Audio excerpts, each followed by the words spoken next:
Digo esto que está... Vamos a hacerla Sí. todas. Sí, no, ven.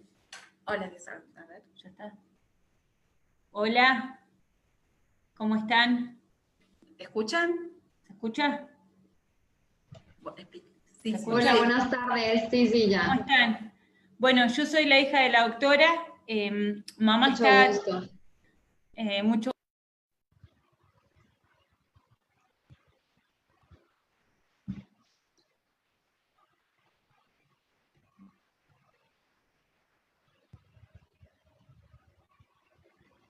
Sí, Ahí, porque me silenciaron. Ya. Sí. ahí. Bueno, nada, les decía que mamá está terminando con el último paciente, que ya termina y viene para acá. Aprovecho para Perfecto. saludarlos. Ok, un gusto. Un gusto. Bueno. Gracias.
Estamos a punto de iniciar en un momento más la transmisión de Empodérate.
Buenas tardes a todos, soy Berenice Gudiño, soy Miss Representante Provida Mundo. Es un honor para mí, a nombre de la organización Empodérate, presentarles a médicos eminencias internacionales, siendo un privilegio el tener con nosotros al doctor Moisés Montaño desde la Ciudad de México, especialista en ginecología, obstetricia, médico cirujano y pedagogía. Bueno, Es un ya gusto. en 2 minutos ya está la doctora. Claro que sí. También estaremos presentando a la doctora, que también es eminencia y se distingue por siempre tener por delante la verdad científicamente y la verdad moral en su vida profesional y personal, la doctora Chinda Brandolino, que es médico forense, médico clínico y médico legista y homeópata. Ahora le vamos a pedir al doctor Moisés Montaño, que es un gusto para todos nosotros estar unidos en este programa donde hablaremos sobre un tema polémico que es el aborto, siendo un crimen inconstitucional que sabemos que pretenden su legalización. Para bien sabemos también que para la despoblación mundial. Ya está la doctora, un minutito más. Claro. Si puede, por favor, doctor Moisés Montaño, empezar a comentarnos sobre este tema.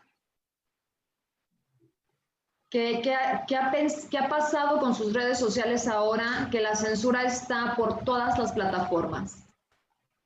Hola, primero que nada, muchas buenas tardes. Muchas gracias por haberme invitado aquí y pues un honor compartir espacio con la doctora Chinda.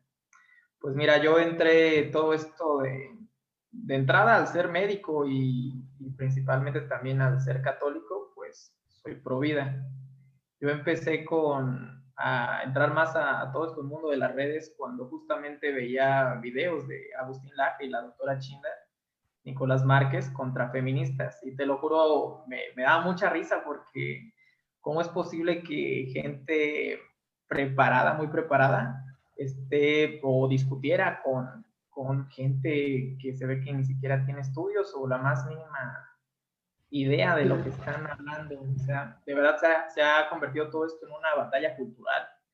Y más yo como, no sé, como estoy en esto y todos los que estarán escuchando que son médicos, en la medicina hay mucho, algo que se llama las jerarquías, pues tu adscrito, tu R4, R3, residentes, estudiantes, y cada vez que haces un pase de visita o comentas acerca de un tema, pues tienes que llegar preparado para saber del tema, estar actualizado, ver últimos artículos, estar enterado. ¿Y a qué voy con todo esto? Que de verdad ahorita con lo de las redes sociales tiene una facilidad que cualquier persona tras un celular se atreve a decir un montón de mentiras. Y por eso fue que pues yo dije, bueno, yo como ginecólogo lo veo a diario y veo me quise involucrar un poco más, por ejemplo, cuando pues lo que piden las mujeres, que dicen las feministas, que hablan mucho de que sepa cuántas millones de mujeres mueren por aborto. clandestino. O sea, por ejemplo, en México, la muerte materna en el 2019, según cifras de Secretaría de Salud, en el 2019 murieron 690 mujeres. La causa número 1 es hemorragia obstétrica, la segunda, trastornos hipertensivos del embarazo, otra, problemas respiratorios, y como cuarta viene lo de los abortos. El aborto, la causa fue tan solo el 5%. Si tú te vas haciendo las matemáticas, fueron menos de 5 personas. Cada muerte es dolorosa, obviamente, pero 5 mujeres murieron por aborto en el 2019 en México, de las cuales tienes que ir aparte haciendo la división, o sea, cuántas fueron por sepsis, cuántas fueron por algo. La realidad es que por aborto clandestino no hay.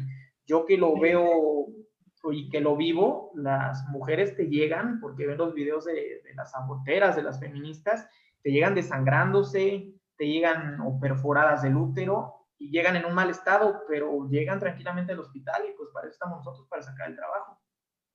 Pero Claro, no, porque el hecho está en salvar las dos vidas, ¿verdad? Es el hecho de luchar por salvar las dos vidas, ¿no? sí, ¿Y nos claro. puede decir, por favor, cuál de todas esas experiencias es la que más le ha disgustado? Fíjate que como tal, no me disgusta, me da, hasta me causa mucha risa, me entretiene todo esto. El hecho de que tú des datos de libros, de artículos, y de repente ellos te salen con un argumento de esas cosas como de videos de chinos bailando, o las que yo no entiendo eso, la verdad, o sea, no soy mucho de tecnología, pero yo no entiendo esas cosas. No tienen argumentos No tienen pues ni científicos, ¿no? Pero fíjate que algo que sí me pasó mucho ahorita es, por ejemplo, por lo que me empezaron a hacer un poco, o fijarse en lo que estoy haciendo. Yo subí porque llegó una paciente que se estaba desangrando, y yo de verdad, o sea, la atendí como católico, siempre le digo, yo no estoy para juzgar a nadie, y le pedí el favor que hiciera su testimonio, y me dijo, claro que sí, lo anotó. Pero lo que me sorprende es cómo empezaron a difamar, o como si hubieran estado ahí, la cantidad de inventos que hicieron. A mí me tocó yo no tengo Facebook, pero me tocó que me mandaran conocidos capturas de pantalla que decían que eso había sido en Perú, que la habían matado, que se había lanzado, y no sé, empezaron a atacar mucho. De verdad, el grupo feminista son unas personas que se alteran mucho. Llegaron hasta mi trabajo. O sea, buscaron la delegación y en Secretaría de Salud, marcaron, hablaron, no sé, me querían correr. O sea, obviamente ellas querían como que me pasara algo. La realidad es que fue lo que yo dije. Se metieron a todo lo que pasó, vieron a la paciente y vieron que lo que yo hice fue simplemente evitar que la paciente se desangrara. Todo lo demás son inventos y especulaciones. Ya se fueron de modo ladino, ¿no? Estuvieron de modo ladino contigo, con usted, doctor.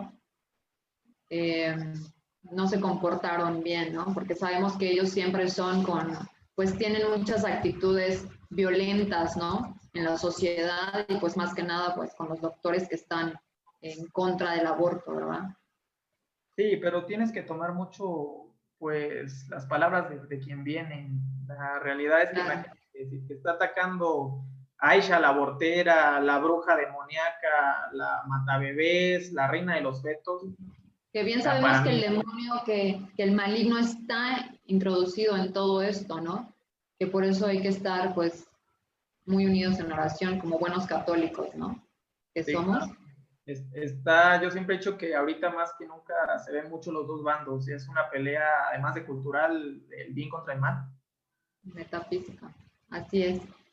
Y doctor, ¿nos puede decir un poquito sobre lo que pasó con esta joven? Sí, mira, yo estaba, fue un turno nocturno, yo estaba pues en mi trabajo, y de repente llega la señora, y llega con una hemorragia muy, muy fuerte. Estamos hablando alrededor de unos 700, 800 mililitros. Ella se provocó el aborto. Sí, pero llegan tal cual, de verdad, ahí les dicen estos manuales, o en Twitter ahí se ven cómo les promueven lo del aborto, de llega, tú niega todo, tal cual, que se tomó el ibuprofeno. Le digo, ¿cuántas semanas tienes? No, pues que 8 semanas, pero me duele mucho. Y a la hora de hacer el tacto, obviamente, como ellos dicen, o sea, no con tocar o o no detectas. A veces son tan obvias que vienen con las pastillas, con las mismas pastillas vaginales, o por ejemplo cuando se los pone sublingual, el misoprostol te mancha mucho de blanco, pues se ve todo eso.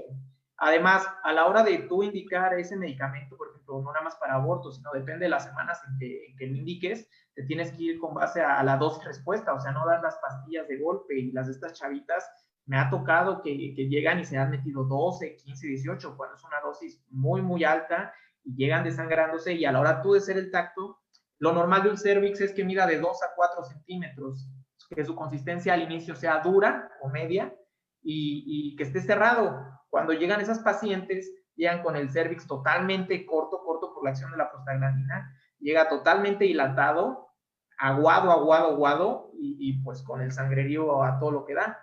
Y yo le dije a la señora, no te preocupes, yo soy médico, yo estoy para ayudarte, pero tengo que saber cuántas te tomaste, porque a la hora que uno hace un legrado, por la consistencia del útero, si se toma mucho el medicamento, hay más riesgo de que tú puedas perforar, y ahí se aumente se haga más la urgencia. Yo no te voy a juzgar, porque ellas luego saben que pues todavía el aborto es un delito. Y yo le dije, no, claro. Ya me dijo, sí, la verdad es que vi un tutorial en YouTube o en una plataforma de unas chavas que promueven el aborto, y pues me tomé todas las pastillas y me tomé el ibuprofeno, y ahí decía que si empezaba a sangrar mucho, que negara todo y que me fuera al hospital. Y pues fue lo que pasó, estaba desangrando, negó todo, y ya llegó aquí, y ya después la atendí, y al final yo le dije, no te preocupes, estamos para ayudarte. Como católico, lo que yo te digo es que lo que hiciste no fue correcto, porque es una vida al final de cuentas, pero la mejor forma en que tú vas a sanarte o recuperarte es buscando a Dios. Y si de favor me pudiera decir su testimonio, porque se le veía muy ansiosa. Yo de verdad, todas las pacientes que llegan, todas no tardan ni una hora y empiezan a llorar. O sea, de verdad se sienten mal, se sienten culpables. O sea, pues es lo bueno de ser un médico con valores, ¿no? De llamar también a los médicos a pues tener a flor de piel la espiritualidad, la moral con esas mujeres, porque son las mujeres que son más sensibles en ese momento y que necesitan de ese apoyo, ¿no? Como usted se lo brindó, y pues es un gran ejemplo para muchos médicos, ¿no? No, muchísimas gracias. Sí, pero la verdad es que ya los médicos, o bueno, mis generaciones y generaciones más abajo, fíjate que me he fijado que entre menos se metan o como se la llevan más en un estado de confort, pues mejor para ellos. Es como que se callan muchas cosas, y pues yo ahí siento que es donde está mal, porque al final de cuentas hizo todo un show, pero yo simplemente mi trabajo. No hice nada extraordinario. Perfecto. Y bueno, una pregunta. Dicen que no hay estadísticas de muerte por aborto clandestino, ya que no se reportan. ¿Cómo podemos saber cuántas mujeres mueren por esto? Por ejemplo, eso también es un argumento feminista. Ahí te va. Claro que existen. La diferencia es, como te digo, no mueren por eso. Mínimo en el 2019 no murió ninguna por aborto clandestino. Claro que llegan complicadas. Si una mujer llega, la causa por la que te va a llegar es, como te digo, son dos. Bueno, las complicaciones por el uso de misoprostol o causarse los abortos clandestinos radica principalmente en la hemorragia, y como ellas mismas en el que utilizan la guía de la OMS, el del IPAS, ahí mismo dice las complicaciones: hemorragia, perforación y sepsis. Una paciente que se está tomando el misoprostol te va a llegar por una hemorragia. Después puede llegar, si les da miedo y a veces no sangran tanto como dicen, se quedan un buen rato, pero hasta 85% de los casos no se vacía el útero y se puede hacer sepsis, y también tienen que llegar al hospital con estado ya con infecciones. Llegan al hospital, claro, y ahí es cuando entramos nosotros a atender la hemorragia o, en dado caso, la perforación, pero mínimo en el 2009, y a donde a mí me ha tocado las pacientes que yo he atendido, gracias a Dios, ninguna ha muerto. Y sí existen, te digo, tan solo en el 2019, 690 casos de muertes maternas, de cual 5% fueron a causa del aborto, del cual ninguna fue por aborto clandestino. Según datos de la Secretaría de Salud aquí en México, ninguna murió por clandestino. Y la otra gran mentira que dicen de despenalizarla, porque que en famoso programa progre que está ahorita, el que salió de Goluna, no tengo ni idea cuál es, que empiezan con el spot de que sepa cuántas mujeres están encarceladas. La realidad es que en México igual no hay ninguna mujer encarcelada por el aborto, o sea, por ella haber abortado no existe. O sea, todos los números que dicen las feministas es una gran mentira. Claro. Ya tenemos con nosotros a la doctora Chinda. Muchísimas gracias por su respuesta, doctor. Es un gusto tenerla con nosotros, un privilegio. No se escucha su micrófono.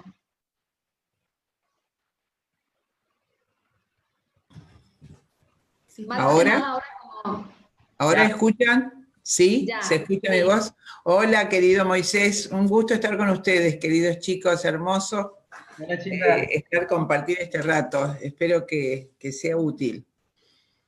Claro Así que sí. que, bueno, estaba escuchando, aunque recién llegué, no pude escuchar toda tu disertación, Moisés, pero me pareció interesante y muy parecido a lo que pasa en Argentina, ¿no? El engaño con las cifras sobre el aborto en forma sistemática. Sí, la inflan muchísimo y nada que ver. Sí, es Más que impresionante. nada ahora que se está llevando a cabo lo que han anunciado mucho, que es el aborto en casa, ¿no? Que se está promoviendo por la cuestión de la cuarentena que se están llevando a cabo en todos los países, ¿no? Claro, ¿Qué es lo imagínate que con las mujeres que van a tener su aborto en casa con misoprostol, cuando tengan hemorragias cataclísmicas o rotura de útero, no sé qué se va a hacer con esas mujeres, porque además están enseñando que es una pavada hacer un aborto con misoprostol, es una cosa totalmente riesgosa, invasiva. Bueno, Moisés, vos sos ginecólogo, que voy a decir que vos ya lo habrás aclarado mucho más, pero el peligro se cierne sobre toda nuestra juventud femenina, porque es un engaño sistemático. Ninguna intervención invasiva es inocua ni segura, y mucho menos una droga como el misoprostol, que es capaz de producir contracciones más fuertes que las del parto, superan la resistencia natural del útero de la mujer, y que a lo mejor lo aplican en un embarazo de 20 a 22 semanas, con un riesgo enorme. Por supuesto, el niño lo matan, pero puede romper el útero, y quiero saber si se hace en domicilio, ¿a quién van a acudir? ¿No es cierto? Claro. En fin. ¿Ustedes creen que eventualmente vamos a tener una policía del pensamiento en las redes sociales? Sí, yo creo que sí. Sentate por acá, mi Sí. amor. Yo creo que sí. Por todos los ataques que se están llevando a cabo ahorita hacia ustedes, hacia los doctores, los médicos. Sí, por supuesto que lo van a hacer. Todavía no se han instalado tanto, y por eso he llamado tanto a la población argentina a levantarse. Desde marzo inmediatamente ocurrió esto. Creo que en la primera entrevista que hicimos en Houston dije que la única solución a esta gran opresión que se cierne sobre todo el mundo es la insurrección, ¿no es cierto? La insurrección civil. Sí. La única forma que tenemos es que el hombre, el ser humano, se dé cuenta que su libertad es inhipotecable.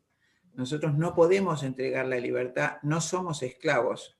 Y me llama muchísimo la atención de la simbología que hay atrás de todo lo que estamos viviendo en esta pandemia o falsa pandemia. Este tapaboca que llama ya el nombre, te llama la atención, es decir, tapar la boca, como antiguamente tenían que vestirle a los esclavos romanos, ¿no es cierto? Que además el doctor Moisés, como yo, sabemos perfectamente que es un horror para la salud, porque a 37 grados durante varias horas, con el aire exhalado, estamos cultivando todo tipo de gérmenes en esas mascarillas que se vuelven a usar al día siguiente y al siguiente, y la gente respirando esos mismos gérmenes que se cultivan con sus desechos respiratorios. Es realmente atroz lo que están haciendo con la población y con los chiquitos, impidiéndoles además la oxigenación libre cuando salen a pasear. No sé si eso pasa en México, eso pasa aquí en Argentina. Salen a la calle, salen a caminar al mar y tienen que ponerse ese barbijo tapando la nariz, de manera que expresamente que no oxigenen sus pulmones. Una cosa Ya le total. llamamos bozal, ¿no? Porque ya nos están como queriendo callar, ¿no? Queriendo pues quitar la libertad, ¿no? Creo que es eso. Debemos Porque luchar. Grandes males requieren grandes soluciones. Y nosotros, México y Argentina, son dos puntas de, por supuesto, de toda esta hermosa Sudamérica, Hispanoamérica, y si cae cualquiera de nosotros va a caer toda Sudamérica. Por eso es tan importante que nuestros pueblos estén advertidos de todo este gran engaño.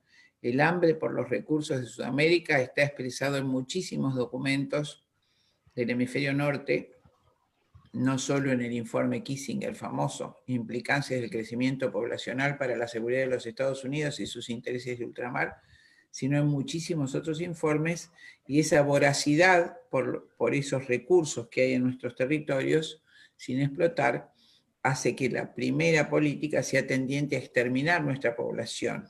Entonces el primer medio es lo que hablaba el doctor Montaño, el aborto, ¿no? El exterminio directo de la población de recambio. El segundo, por supuesto, la anticoncepción, que ya está generalizada. En México fue notable el crecimiento brutal que tenía hace 30 años, cuando tenía 6, 7 hijos por mujer. Empezaron también con los medios, el bombardeo es mejor una familia pequeña que una grande, mejor 2 hijos bien que mal, detuvo ese crecimiento demográfico y enlenteció su crecimiento económico en forma paralela. La Argentina la destruyó, la anticoncepción, desde hace 40 años, porque ya es un país mucho más frío y más despoblado. Y ahora el engaño directo, ya el sometimiento a la esclavitud de nuestros pueblos. En todo el mundo, los pueblos periféricos tratados como esclavos, como ignorantes, como esclavos, expulsados de los hospitales, con test que dan falsos positivos, con una omnipotencia por parte de las autoridades vernáculas, ¿no es cierto? El ciudadano tratado verdaderamente como un esclavo que no tiene voz para hacerse sentir o respetar. Es impresionante. Y doctora, sí. Perdón, ¿y será que, bueno, ya como el doctor Moisés Montaño nos platicó un poco sobre la situación que le sucedió con una paciente que pues causó un aborto? Quisiera que usted nos pudiera compartir un poco sobre su experiencia, sobre la persecución que ha tenido usted. ¿La persecución? Sí, la persecución o la difamación claro, en cuanto a los ataques, ¿no? O sea, en mi especialidad forense es más difícil que intervengan que en la especialidad del doctor Montaña, que está, por supuesto, es una especialidad quirúrgica que requiere internación, pero por supuesto lo que hacen es la difamación mediante la prensa. Con el aborto lo intentaron, ¿no es cierto?, pero justamente en los canales de televisión la respuesta que pude dar fue clara y bastante difícil de confundir. Y además mi actitud fue siempre ignorarlos a todos estos. Generalmente son periodistas muy, ¿cómo les diría, chicos? Amarillistas. Amarillistas. Claro. Los amarillistas.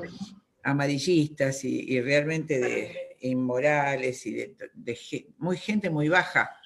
Por lo mismo no me he preocupado para nada, pero sí cuando usaron términos, me trataron de nazi o de otro tipo de cosas, les mandé cartas, documentos a todos, inmediatamente se callaron la boca, ¿no? Hay que acudir a las armas legales inmediatamente mientras existan. Seguramente van a emprenderla de nuevo, o no van a hacer estos, van a hacer otros, y la carta documento es el preámbulo de la acción civil y penal. Tomé todos los recaudos para embargarles los bienes, porque nosotros no podemos quedarnos callados cuando lo que defendemos es realmente la supervivencia de la humanidad tal como la conocemos. Entonces, sí, fíjate, Chinda, que es equiparable a lo que yo estaba viendo. Stalin, las muertes que hizo, cuando hablan de la hambruna y de toda la guerra y eso, 60 millones. Tan solo en Estados Unidos, del 73 al 2008, fueron 50 millones con abortos, solo en Estados Unidos. O sea, sí. Como tú dices, a veces la gente, por no leer, a pesar de que ya hay tanta tecnología, no ven la gran etapa, la magnitud del genocidio en el que estamos viviendo. O sea, Por supuesto, es así. Como dices, no dejarnos. A mí también me difamaron, me dijeron misógino, que yo había matado a la paciente, puros inventos. Pero como dices, no dejarnos mientras se pueda, porque no sé cómo ya están en Argentina, creo están un poco más también como en México, pero aquí mismo ya están tratando de hacerle como en China en el 96, que desde ahí empezó que ya intentan censurar la verdad. O sea, acá ya desde el año pasado mandaron una iniciativa para penalizar o para lo del famoso discurso de odio, que tú aunque estés diciendo la verdad, si no estás de acuerdo con los homosexuales, con el lobby gay, con las feministas, aunque estés hablando la verdad, ellos lo toman como si fuera odio, cuando lo único que tú estás diciendo es la verdad. Por supuesto. Estrené. Como bien sabemos, como bien sabemos, ustedes tienen un juramento hipocrático como médicos. Ustedes nos pueden platicar las consecuencias de ser fieles a la verdad, si nos pueden ambos también dar un preámbulo en cuanto a las consecuencias que se están llevando ustedes que estén viviendo del ser fieles a la verdad. Mirá, en cuanto a mí, por el momento no pasó de intentos de ataques periodísticos y descalificatorios que fueron respondidos, como les dije recién, legalmente, con sendas cartas, documentos que los acallaron enseguida. Seguramente van a volver. Ustedes están peor que nosotros porque ustedes ya tienen el gobierno de López Obrador, que es totalmente marxista, impositivo, y ya se plantó en la tiranía marxista. Estos que tenemos nosotros pretenden hacer lo mismo, pero son un poco más retardados que los que tiene que el presidente de ustedes, y el pueblo argentino se levantó. Ayer hubo millones y millones de personas en las calles de todas las ciudades del país con banderas argentinas. Creo que debe estar atemorizado. Por supuesto, sus herramientas son los medios masivos de comunicación, o sea, la televisión de aire, la televisión abierta y los diarios más leídos, Editorial Perfil, que me llamó, como acaba de decir Moisés, el doctor Montaño, odiadores, nos puso como odiadores. Nunca había escuchado el tema, me dijeron cosas, pero tan rara como esa. Entonces, los odiadores somos Nicolás Moraz, yo, ¿y quién más éramos? Sí, era un par más. Un par más de gente que enfrenta y dice la verdad, ¿no es cierto? Pero fíjate vos que hay un fenómeno impresionante y que seguramente a ustedes les pasará, que la gente más nos defiende y más nos quiere cuando más nos atacan los medios, ¿no es cierto?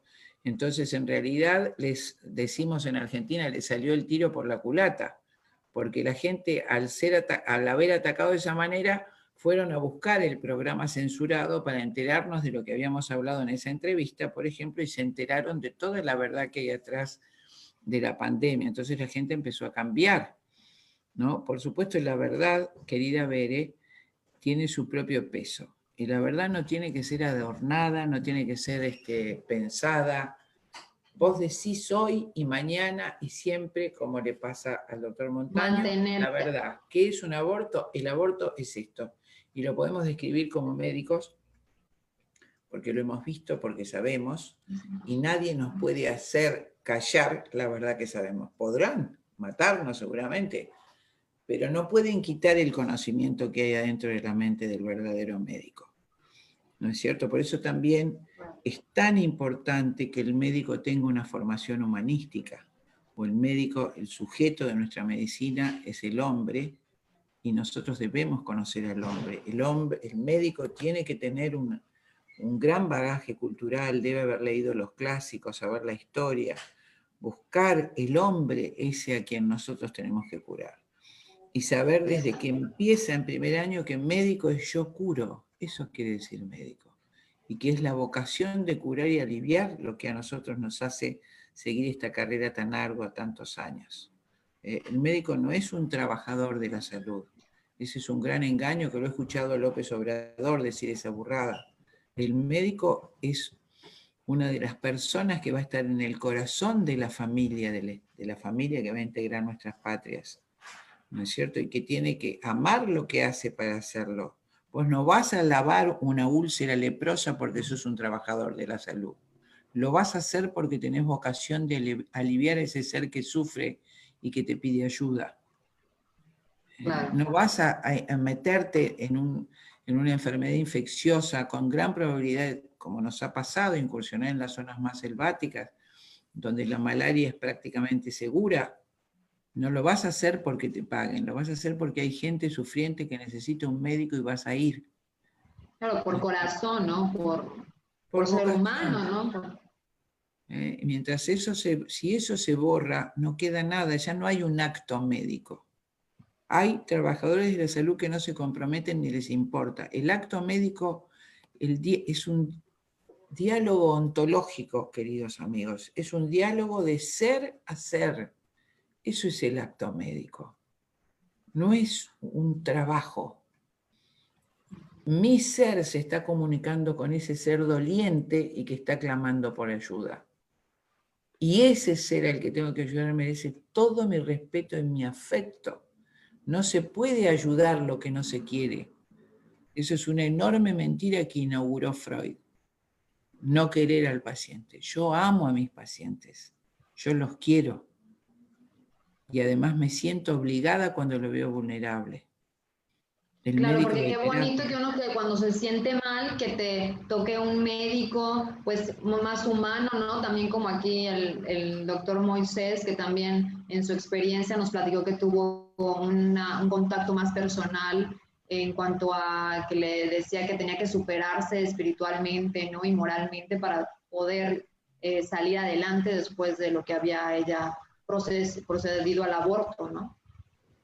Así es. Yo te puedo decir que lo más bonito, como lo está transmitiendo la doctora Chinda como médico, lo más bonito es que sepas que tu paciente te da las gracias, que sale bien, la sonrisa, los familiares, que te lleven el detallito, por ejemplo, cuando estás en los pueblitos, que te lleven que la fruta, eso es tan hermoso, de verdad no tiene precio. Saber que ayudaste a alguien es inexplicable, es de las experiencias más bonitas que puedes tener. O sea, también nosotros como católicos, pues, ahí mismo lo dice Jesús y lo transmite siempre, es ayudar a tu prójimo y de verdad que no hay nada más bonito y satisfactorio como dice la doctora China. Sí, así es.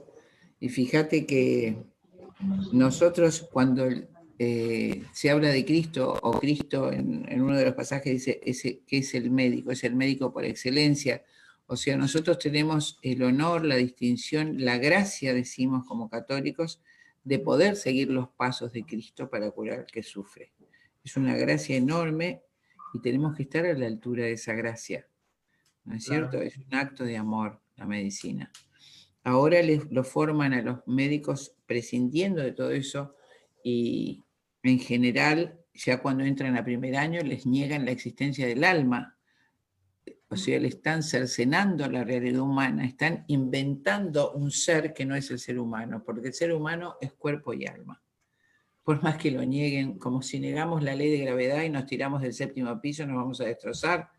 De la misma manera, no podemos negar la existencia del alma, porque vos vas a curar una persona que es cuerpo y alma en una sola sustancia, ¿no es cierto?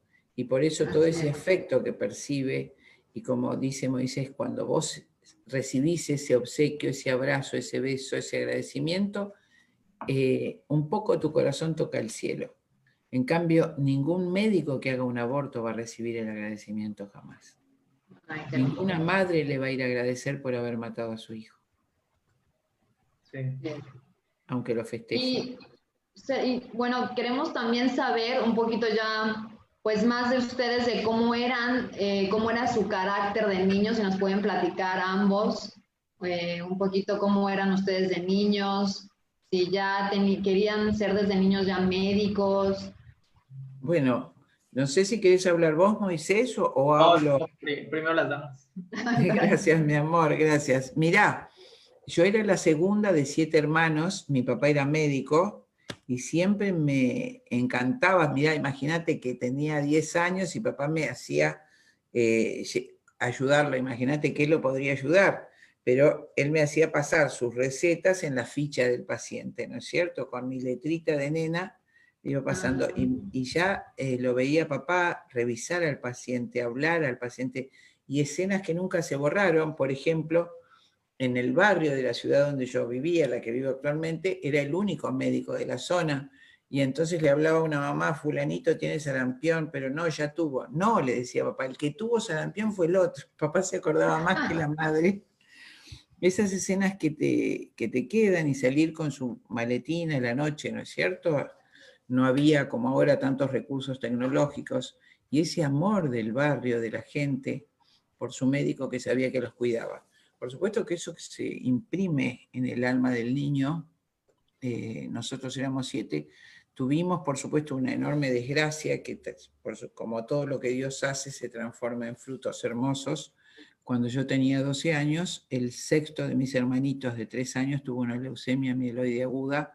No se conocía prácticamente la enfermedad, no había nada que hacer. Ese año salieron los corticoides y papá y mamá viajaron a San Giovanni Rotondo, a Italia, al Padre Pío. Cuando llegaron, sería más o menos mayo-junio del 66, de 1966, el Padre Pío les dijo que no se iba a salvar, que era el Padre Pío de Pietrelcina, San Pío. ¿Ustedes conocen ese santo? Sí, claro que sí. Claro que sí. Les dijo que era un angelito que había venido a cumplir una misión. Y a mamá la miró y le dijo, le acarició la cabeza, le dijo: hija, voy a rezar por ti en este mundo y en el otro, por tu resignación que no la tendrás jamás en esta vida. Efectivamente, el nene muere, era un invierno muy grande, muy cruel, ya era febrero de 1967, en aquella época había un avión cada 3 meses. Nosotros nos habíamos quedado con nuestra institutriz, la señorita Cookie, con su mamá, los otros 6 hermanitos, mi hermano más pequeño de pañales, el siguiente al enfermito. Y el nene muere allá, cumplió los 4 años, el 4 de febrero de 1967. Bueno, 1000 anécdotas podría decirles. El Padre Pío hablaba mucho, papá hablaba italiano nativo, para mamá era muy difícil, hablaba dialecto el padre, mamá no le entendía casi nada, los 2 se confesaron, papá ayudó en la casa de las oferencias como médico, y cuando volvía no entraba el féretro del nene en el avión. Y imagínate, mamá estaba abrazada al nene en el aeropuerto llorando, y papá desesperado porque ya no tenía más dinero allá, estábamos solos acá, también se había acabado el dinero en casa. Entonces aprieta el rosario modestísimo que le dio el Padre Pío y le pide ayuda en italiano. Y a los minutos, un hombre de negro, muy enojado, aparece, toda la gente lloraba con certificados médicos: venga por acá, le dice usted, Brandolino, venga por acá, firme acá, que hay acá, y le habla, se ve al personal que había allí: hay lugar, tal, no viaja, tiene que entrar el féretro, firme acá. Entonces papá, nunca lo vi yo llorar a mi papá. Era un hombre muy alto, medía 1,98, y él nos contó que se estaba llorando. Se seca los ojos de mora para saludar a ese señor, y cuando lo busca para saludar, no había nadie. Y un gran olor a violetas se esparció en el aeropuerto. ¿No es cierto? Fue el mismísimo Padre Pío el que... Ay, qué maravilla. Se emociona uno el saber sobre el Padre Pío. La impronta que eso produjo en todos nosotros, los hermanitos, cuando papá lo cuenta. Por supuesto, mamá poco tiempo, como dijo el Padre Pío, hizo un cáncer de mama izquierda y murió pocos años después, porque realmente sufrió muchísimo la enfermedad y la muerte de su hijito.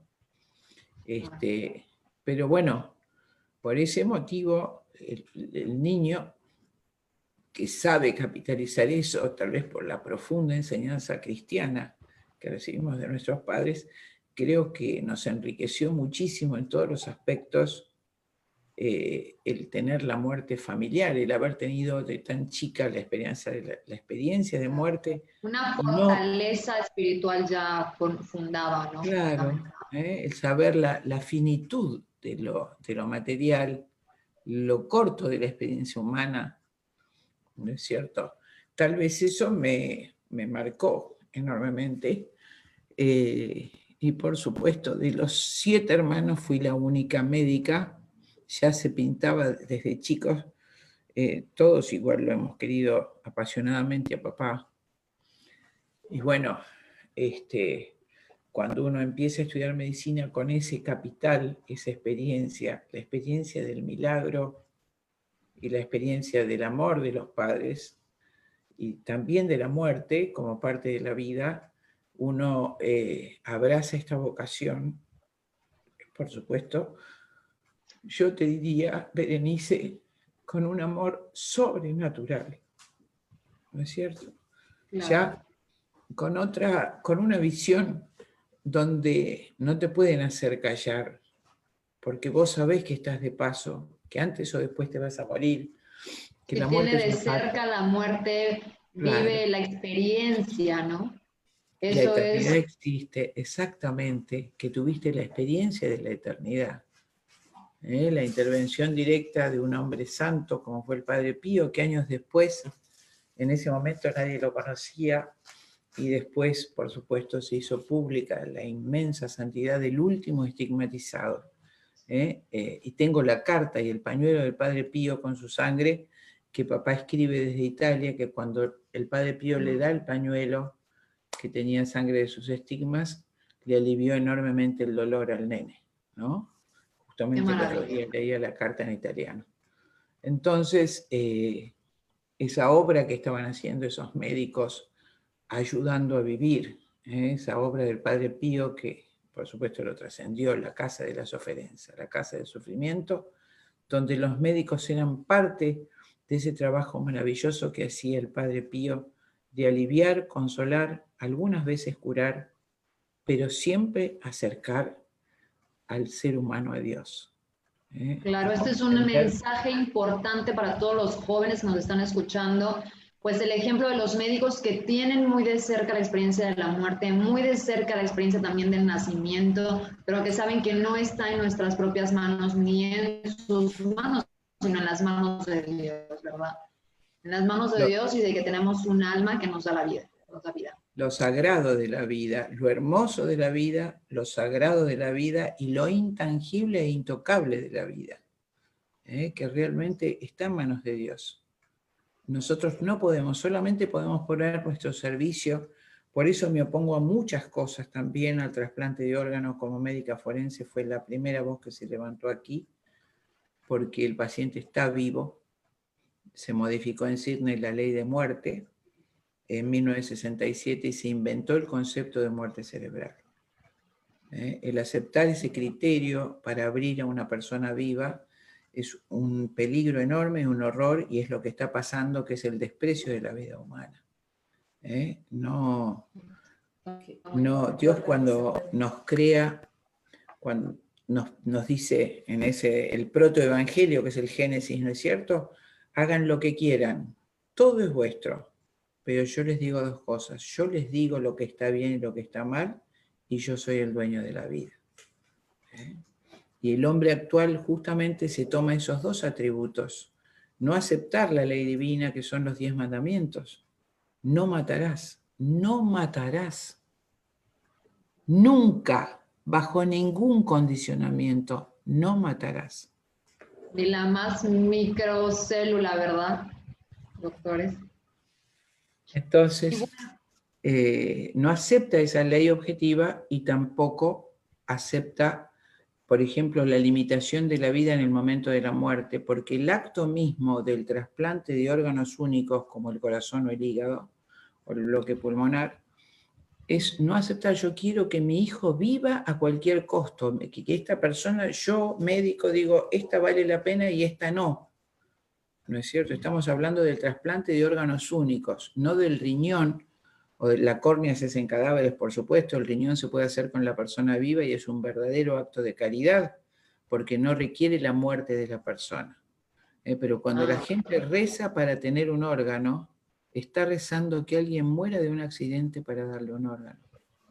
Ustedes se dan cuenta la tremenda tergiversación espiritual que hay atrás de todo esto.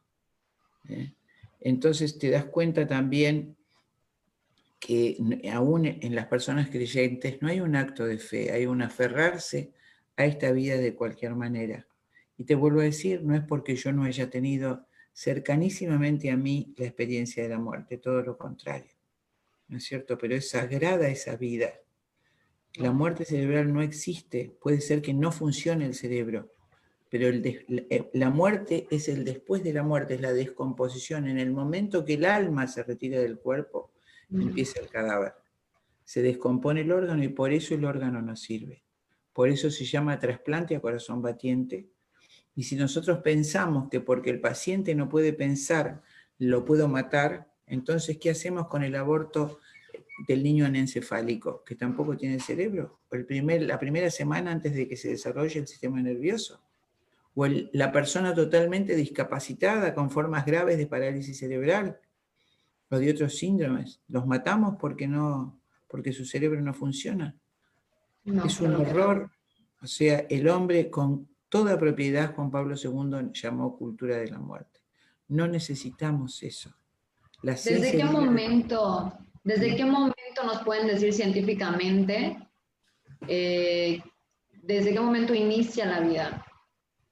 La vida inicia desde la fecundación, desde la concepción, o sea, cada etapa de la formación, cada semana tiene la misma valía, yo es lo que le digo, porque a veces también muchos proabortistas dicen, no, es que es un feto, no, es que es un embrión. Oye, para ser un bebé tuviste que haber pasado por la semana 40 y la 39 y la 38. Cada etapa tiene su valía. Los primeros 56 días es cuando sucede la organogénesis, o sea, si no pasaras por esos 56 días, no se te forman los órganos. Si tú no llegas a las 34 semanas, tus pulmones quedan así pegados, no pasa lo del factor surfactante. Cada semana vale, o sea, es lo que yo no entiendo. Si no tienes un año, si no llegas a los 9 meses, no vas a poder gatear. Si no llegas al año 2 meses, 3 meses, no puedes caminar. Antes de eso te saltas a correr. Cada etapa de la vida es importante, no puedes menospreciar una u otra, o sea, ninguna, claro. Vale tanto, se festeja tanto el que cumple 5 años, como el que cumple 2 años, como el que cumple 1 año, o sea, cada etapa. Tenemos un ejemplo que me están enviando. En el último año los colectivos feministas han apoyado abortos en menores en casos de violación, pero me gustaría que nos explicaran cómo es un procedimiento de aborto después de la semana 20, ya que en la mayoría de estos casos la gesta ya está avanzada, relacionado con el caso de la nena de 10 años en Brasil. Mira, si me permite, doctora Chinda, lo voy a hablar como necesario. Sí, por supuesto. Como dice la doctora, cada vida es importante, y yo entiendo, o muchos que quieren decir, es que a los 10 años peligra mucho la vida de la paciente. Claro que peligra, pero pues para eso estamos los médicos. ¿A qué voy con esto? Se embaraza, es una desgracia, es una violación.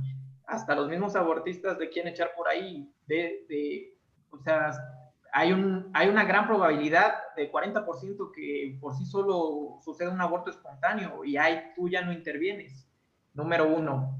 Número 2, el embarazo puede ir progresando, por eso estás tú ahí como médico.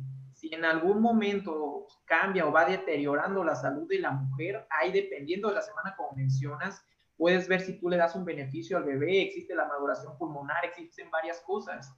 Obviamente nosotros no somos Dios, y como mencionó la doctora muy, muy acertadamente y muy bonito su testimonio de su hermano, llegó a los 3 años, se enfermó, pero Dios es el que te dice hasta dónde. Nosotros no podemos ir hasta dónde. Tú tienes que hacer tu máximo esfuerzo posible y hasta donde estén tus posibilidades como médico para mantener la vida. ¿A qué vamos con esto? La paciente puede desarrollar, no sé, por la edad, 10 años, preeclampsia. Obviamente, si va deteriorando su función hepática, está mala su función renal, pues ya tu mismo cuerpo va a hacer que vaya a tratar de expulsar al producto y va a empezar con amenaza de parto pretérmino, y por sí solo el cuerpo es tan inteligente la forma como nos hizo Dios nuestro Señor, que el cuerpo por sí solo intenta sobrevivir. Así que por sí solo va a empezar solito a desarrollar trabajo de parto, y ya tú, dependiendo de las semanas, pues uno no es Dios. Si tiene 20 semanas, el bebito por desgracia no le va a ir bien. Por las semanas y por el peso puede quedar con un aborto y va a fallecer, o en cambio si va avanzando el embarazo, pasando los 27 semanas ya es un prematuro extremo, ya le puedes poner a lo mejor maduradores pulmonares, y ahorita con ya tanta tecnología ya hay el factor surfactante por afuera, o sea, más cosas. Tú como médico, como dice la doctora Chinda, nosotros estamos para intentar, para salvaguardar la integridad. O sea, ¿a qué es a lo que voy? Tu manejo tiene que ser expectante. Digo, pues para eso estudiamos. El que quiere adelantarse desde antes y decir, mátala o no, o sea, obviamente es una desgracia, una violación y todo lo que va a pasar. Claro que es un embarazo de alto riesgo, pero pues para eso estamos, y no para qué estudias. Claro. Tenemos aquí perdón, doctora, tenemos a nuestros seguidores que nos están haciendo preguntas. Ya han surgido varias preguntas.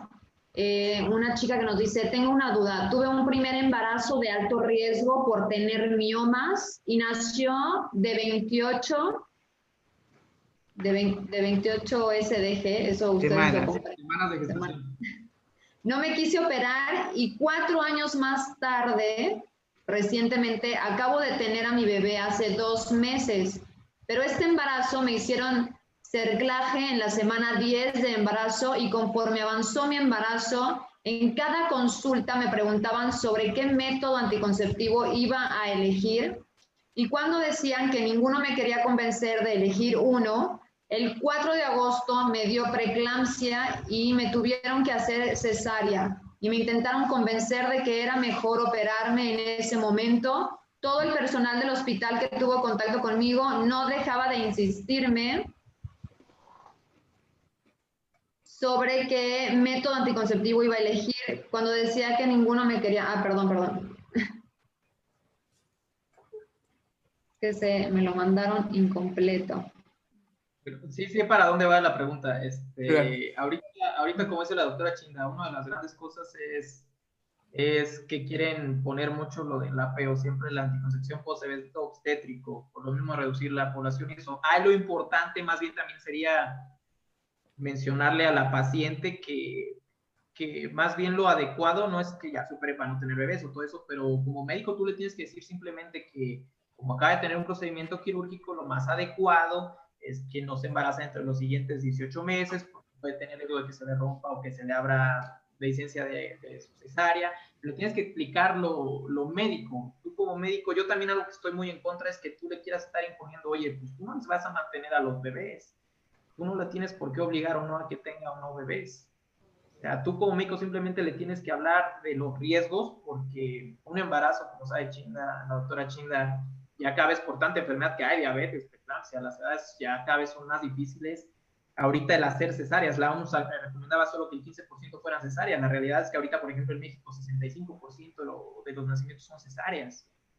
O sea, más bien nuestro deber como médico es informar qué tan conveniente es un embarazo a corto plazo, por qué no, pero sí entiendo que ahorita muchos casi que te quieren obligar a que te vayas con un método, así son las políticas ahorita en los hospitales públicos. Así es. Le introdujeron miedo de quedar embarazada, para poder quedar embarazada en su embarazo. O sea, ella tenía miedo porque pues otros médicos le introdujeron. Justamente la estrategia que usa toda esta formación médica que están infundiendo es el miedo, el temor a nuestro paciente, asustarlo. Lo que acaba de explicar Mariano es así. Nuestra función es al contrario, tranquilizar al paciente, decirle cuáles son los riesgos y además ponerlo a la altura del el ser humano. Debe ser humano, no debe tener relaciones como un animal.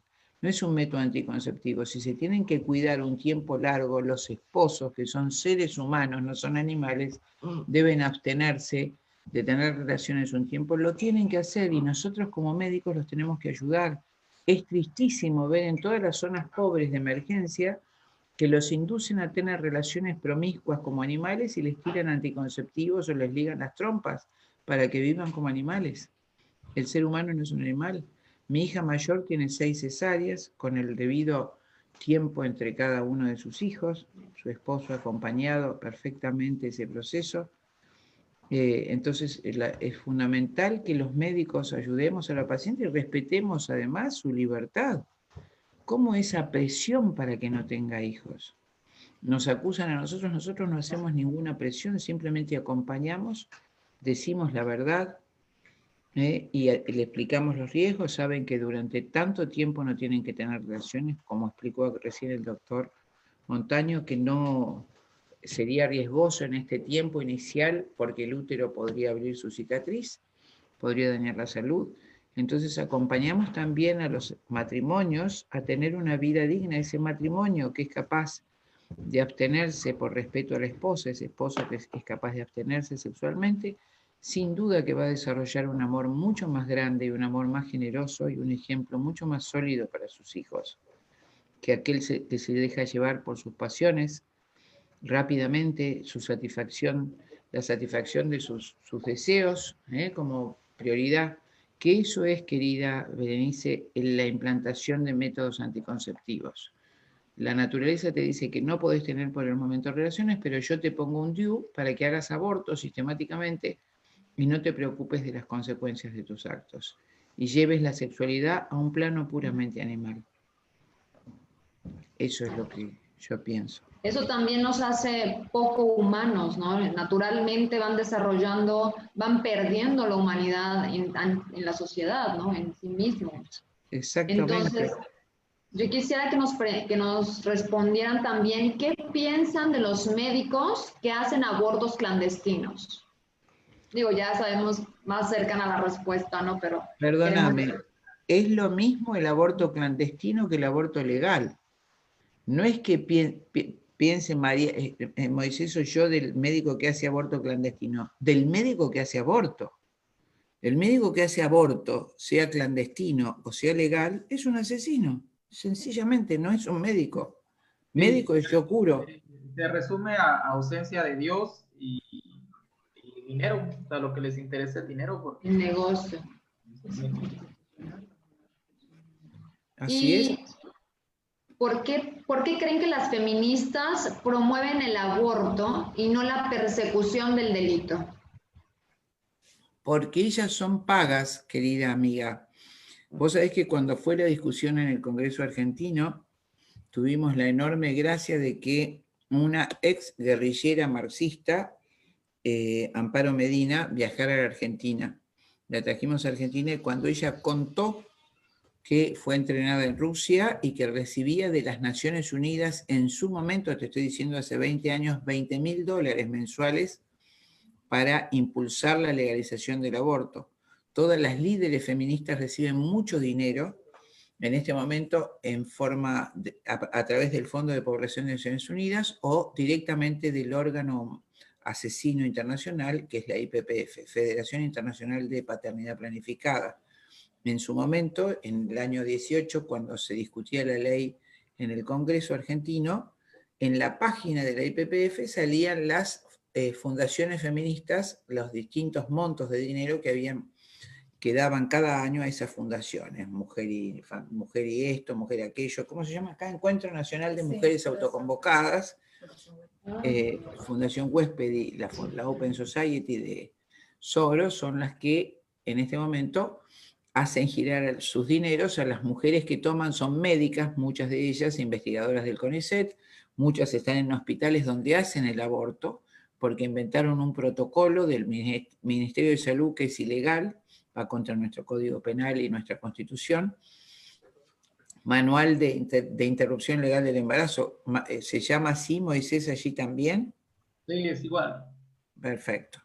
Entonces, es una ordenanza totalmente ilegal. El Poder Ejecutivo no tiene derecho de hacer ninguna ley y hacerla cumplir, pero los médicos se someten a ella como si fuera la Constitución. ¿No es cierto? Oye, aparte, acá en México también pasa, eso cuando también es mucho de risa, porque lo que mencionas es cierto, le pagan a cierto cabecilla. Yo una vez tuve una conversación con una abortera de Twitter que promueve mucho, tengo hasta los audios, donde ella dice hasta que iban a hacer una serie en Netflix y lo que mencionas que los patrocinan y eso. En el mismo libro de Agustín Laje y Nicolás Márquez, del libro negro de la Nueva Izquierda, hablan, o sea, tienen cabecilla y las demás simplemente es buscar un grupo de borreguitas o de mujeres inadaptadas o que tienen rencor hacia el hombre y eso, y siguen el discurso como para querer encajar en algo, pero todo lo que dice es cierto, eso es un negocio. Es un negocio enorme. Así es, están las líderes, mirá, Querida Berenice, la otra mujer tan valiente que ha denunciado es Sarah Winter, que fue la feminista más famosa de Brasil, ¿no es Sí, cierto? sí. Yo viajé con ella a México y con Agustín Laje justamente en 2 o 3 oportunidades, y ella fue entrenada en Ucrania durante 5 meses, les enseñaban a hacer todos los gestos, cuando había un policía tirarse al suelo y mentir diciendo que las habían atacado, y la prensa llaman comunada con ellas. No, recuerden que los grandes medios responden todos a uno de los grandes controladores de población, que es Ted Turner, a través de la CNN, ¿cierto? Por dinero, y van teniendo ese corazón de piedra, ¿no es cierto? Al llevar todas estas cosas adelante, son mercenarios, solamente eso. Y las borreguitas, como dice Moisés, que se embanderan como chiquilinas que son atrás de un supuesto derecho y con todo el versito que saben hacer para tocar el corazón del adolescente con falsedades y mentiras, dándoles una visión absolutamente errada de la realidad del aborto. Y lo malo es que estas pues contaminan a otras, ¿verdad? Como la manzana podrida pues pudre a todas las demás y pues se llevan a otras que ni siquiera reciben ningún beneficio, ¿no? Pero estas que están recibiendo su beneficio pues están envenenando a las otras chicas como para buscar soluciones fáciles que son pues totalmente negativas, ¿verdad? Y bueno, ¿cómo fue su paso por la universidad de ambos? Queremos saber cómo fue su paso por la universidad, si ambos han perdido amigos desde ese entonces por ser fieles a la verdad, por ir contracorriente.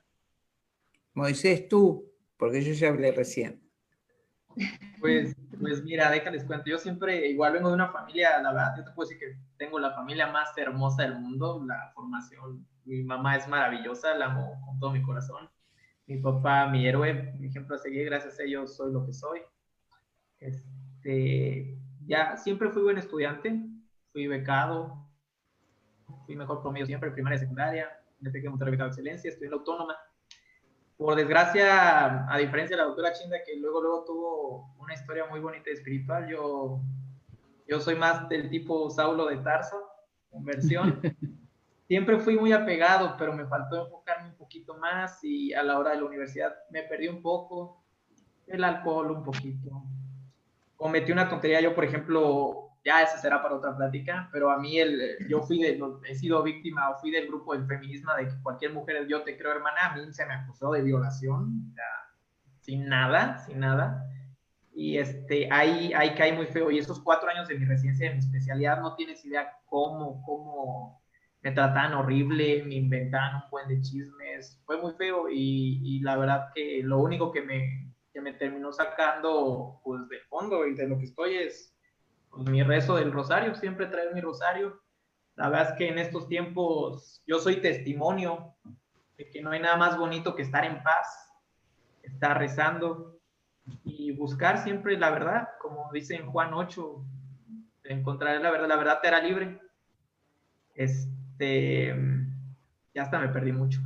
Ahorita fíjate que con todo lo que me buscaron difamar hizo, claro que sí, o sea, muchísima gente que estaba conmigo en la residencia y que hasta me decían maestro, amigo, que llegaron a jugar fútbol conmigo, o sea, hablando pestes de mí, a una compañera que estimo mucho, que estuvo conmigo en la residencia, porque en la difamación nunca hay publicidad mala, fíjate que al día siguiente que salían las noticias, eso me empezaron a buscar pacientes, al otro día operé una, pero como yo estoy acá no estoy precisamente en Guadalajara, estoy en Lagos, me llegaron muchos pacientes y se la quise mandar a una compañera y me bloqueó, me eliminó y varios comentarios así donde la verdad sí he aprendido, no puedo llamar amistades porque pues ya he aprendido a mis 30 años a ser un poco más selectivo, a que si alguien no está en el camino de Dios de entrada, en el momento a lo mejor no conviene, porque el que con lobos se junta a aullar aprende, así que es un bonito filtro, el ser pro vida y hablar de Dios es un muy bonito filtro para las amistades. Claro. Y bueno, esto es una pregunta también, es muy especial para el doctor Montalvo. ¿Cómo actúa ante el terrible NOM, ¿no? El nuevo orden mundial, satánico nuevo orden mundial? ¿Cómo actúa usted? Pues mira, como te menciono, yo siento que estamos viviendo, que vamos a vivir tiempos muy difíciles, la doctora Chinda más que nadie lo sabe, pero también siento que es un tiempo muy privilegiado que tenemos, porque vamos a recibir muchas gracias y nos mantenemos fuertes en la fe, nos va a ir bien, o sea, ahora sí que busca primero el reino de Dios, lo demás por añadidura se te va a ir yendo, se Así te va a ir es. dando. Y A mí, tam- a todo lo que te voy es que a mí me decían que ya hasta ahorita lo pusieron en redes, que era el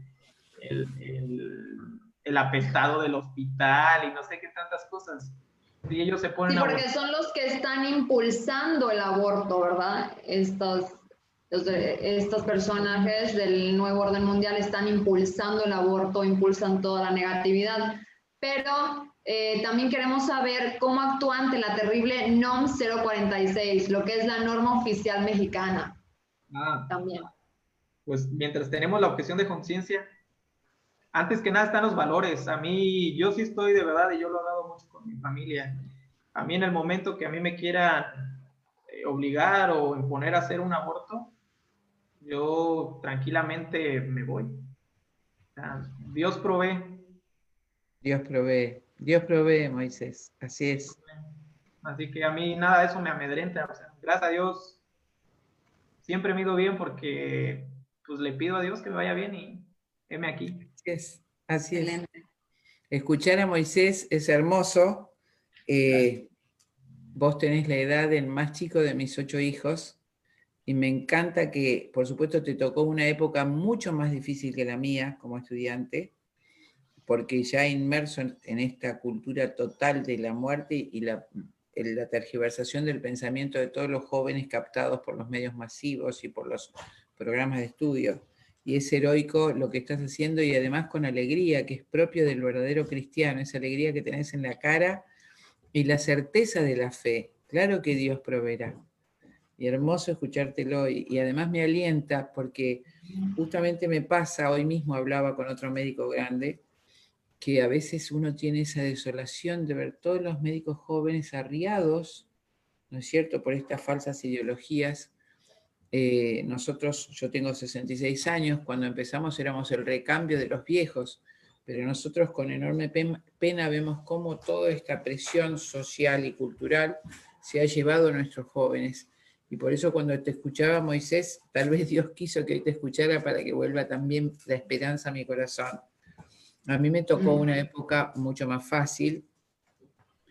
En el año 80, 1980, terminé, me recibí el último examen, ¿no es cierto?, en donde la mayoría de los estudiantes, algunos creyentes u otros no, eran respetuosos de la vida, es decir, se consideraba al médico abortero como un no médico, un escapado que no pertenecía a nuestra academia, a nuestras aulas. De manera que en ese sentido fue ventajosa, fue muy hermoso mi paso por la universidad. Yo me casé en segundo año de la carrera, tenía 18 años, a los 19 tuve mi primer hijo y me recibí con 5 hijos a los 27 años. ¡Qué aplauso! ¡Aplauso a la gran madre, gran... Eso fue hermoso y siempre les digo a las mamás que no se dejen engañar. No es verdad que la familia es incompatible con la carrera, todo lo contrario, porque todos los chiquitos... Da más fuerza, ¿no? Da más fuerza. Además mi familia también era numerosa, así que siempre venía un hermano mío. Me enteré 30 años después que mi hermano menor, que venía a buscar a la cuarta de mis hijas a llevarla al jardín, 30 años después me enteré que no la llevaba al jardín, sino lo de mi mamá, porque se amaban, así que debe haber ido al jardín una vez por mes. Pero bueno, todas esas travesuras hermosas en las que también toda la familia participa, ¿no es cierto? Porque ahora quieren convencer ya en estas últimas generaciones que la familia es el papá, la mamá y los hijos. No, la familia es toda la familia, los abuelos, los tíos abuelos. Entonces el niño tiene esa inserción en esa pequeña sociedad que es su gran familia. Entonces cuando va creciendo y es adolescente, por ahí no se anima a decirle a su papá, pero está el tío Juan o el tío Pedro que dice, che, fulano, no le vas a decir nada al nene, porque... Entonces eso hace que el chico jamás se sienta solo, ¿no es cierto? Claro. eso me ayudó también a recibirme, esa fue mi carrera hermosa, estaban todos mis hermanos cuando recibí el diploma, que fue de todos, el diploma de todos, y los chiquitos siempre integrados, yo no acudía a guarderías, los nenes eran muy tranquilos, porque el niño criado a pecho generalmente es tranquilo, y los profesores eran muy respetuosos también, el estar embarazada, no sé cómo decirles, pero siempre había una mirada de simpatía, de apoyo, y yo estudiaba muchas horas. Nosotros en nuestra época no teníamos resúmenes ni papers, eran libracos enormes, y muchos compañeros míos querían estudiar en casa porque sabían que no se perdía tiempo. Las mamás no podemos perder tiempo, así que a las 5 de la mañana empezábamos, y los chiquitos, el más chiquito estaba en el corralito, veía siempre a su mamá. Cuando iba al hospital, uno de mis hermanos me cubría en casa. Hice toda la carrera hospitalaria, era muy puntual para volver en esas horas, todos cuarto, quinto, sexto año del año siguiente, en mi sala de hospital, esas 4 horas que faltaba de casa, ¿no es cierto? Siempre le pedía a la Virgen, cuida a tus hijos, cuida a mis hijos que yo cuido los tuyos, ¿no? Y con ese amor iba a la sala del hospital. En aquella época éramos estudiantes, alumnos, ¿no es cierto? Rendíamos, estudiábamos en el hospital los últimos 3 años de la carrera. Y esa permanencia de lunes a sábado en la sala del hospital junto al enfermo nos iba forjando ese espíritu, y nuestro jefe de sala a las 7 o 7:30 de la mañana pasaba lo que se llamaba entonces pasar sala, y mientras nosotros calladitos escuchábamos la explicación de esos grandes médicos, esos grandes maestros en la cama del enfermo, ¿no es cierto? Éramos parte del hospital, y por supuesto cuando nos íbamos rindiendo las materias, los mismos pacientes nos saludaban, y bueno, ese festejo con las enfermeras, ese pequeño festejo callado. Bueno, el convivir. Una carrera tan fuerte como lo es la medicina, ¿no? Y ser madre y de 5 criaturas, qué bárbaro, qué honor, ¿no? Como mujer, es una bendición. A mí me parece que también eso me forjó, porque vos imagínate, y te cuento, Moisés, acá pediatría es del último año de la carrera, yo me recibí con el examen de pediatría, me parecía que era una cursada de 1 año, o sea que iba a mi sala y de ahí dejaba revisaba el enfermo, actualizaba la evolución de la historia clínica y me iba al hospital de niños, que era todo el año, y me parecía ver en las caritas de los enfermos las caritas de mis hijos, ¿no es cierto? Por eso fue forjando en mi espíritu el amor al niño recién nacido, el amor a ese chiquito que está en el vientre de la mamá. Jamás a nosotros se nos ocurrió pensar que no era un niño igual al que iba a salir. A nosotros, te digo, todos los médicos que nos recibimos en ese momento, ¿no es cierto? Era una felicidad cuando un parto, un médico ginecólogo traía una nueva vida y nos abrazábamos, y la mamá, ¿no es cierto?, siempre alguna lagrimita en ese parto. En fin, eso forjó también mi espíritu cuando se desencadenó esta persecución al niño por nacer. Tantos millones de caritas se habían plasmado en mi corazón que, por supuesto, jamás podría callar frente a ese genocidio que se estaba imponiendo. Creo que toda la historia de nuestra vida... Pues cada uno con su... Claro. Perdón, cada uno con su experiencia de vida han sido muy llamados por Dios para la defensa de la vida de los más indefensos, ¿verdad? Así es. Y tenemos también una pregunta sobre en qué riesgos está expuesta la mujer por el embarazo clandestino, en el aborto clandestino. Igual que cualquier aborto. ¿Lo explicás vos, Moisés, que es tu especialidad? Sí, claro. Aquí, como te comento, Bere, el problema es mucho cómo lo están difundiendo estas famosas aborteras con sus videos tutoriales. Cuando tienen un aborto normal, el cuello por sí solo intenta expulsar el producto. Acá en estos casos que están haciendo un asesinato, se están metiendo pastillas de más, se quieren meter cosas de más y llegan desangrándose. O sea, de verdad, el hecho de no ir a un hospital, pues ahí sí se van a morir, pero provocado por ellas. La otra cosa es, como mencionaba la doctora, llegan perforadas, el útero aguado, pero pues todo eso, de verdad, yo creo que como pacientes que me han llegado a través de estos 5 años, no se mueren, o sea, llegan al hospital. Ahora sí que las que ponen en riesgo su vida son ellas mismas, haciendo cosas que no se tienen que hacer. Claro, yo quiero agregar a lo que dijo el doctor Montaño, que el misoprostol es peligroso en sí mismo. Aunque lo haga el médico en el hospital, el misoprostol intravaginal puede ocasionar hemorragias cataclísmicas y puede ocasionar rotura de útero. No es que porque no sea clandestino no tiene ese peligro. El aborto provocado es una invasión enorme al cuerpo de la mujer, sea con misoprostol o sea el aborto quirúrgico. El aborto quirúrgico, el aborto a ciegas, el raspado de la cavidad uterina, que puede tocar la arteria uterina, la arteria tubaria y desencadenar una hemorragia, no porque no sea clandestino pierde la peligrosidad. Vi las estadísticas de infecciones en Argentina y en México de todo tipo de operaciones, del reemplazo de caderas, por ejemplo, en hospitales tiene un índice de infección de casi el 20% en México, en Argentina el 25%. Imagínate que ese mismo riesgo va a tener un aborto quirúrgico hecho en el hospital. Tiene un 20% de riesgo de infectarse. No porque no sea clandestino es menos peligroso. Eso es que el mito que se les ha hecho, que porque es clandestino. No, no. El misoprostol es peligroso aunque lo hagan en el mejor hospital. Y el aborto quirúrgico es peligroso aunque lo hagan en el mejor hospital del mundo. Porque si hay una bacteria hospitalaria, que tanto hablamos continuamente del riesgo de la internación por bacterias hospitalarias, imagínate cuánto más riesgo tiene una operación sangrienta como es el aborto quirúrgico dentro del hospital de infectarse con una bacteria del hospital. ¿No es cierto? Claro. Entonces, sobre todo quiero dejarle a toda nuestra audiencia que el aborto no deja de ser peligroso porque no sea clandestino. Esto es un invento del movimiento abortista. El aborto quirúrgico, el aborto provocado es peligroso en sí mismo.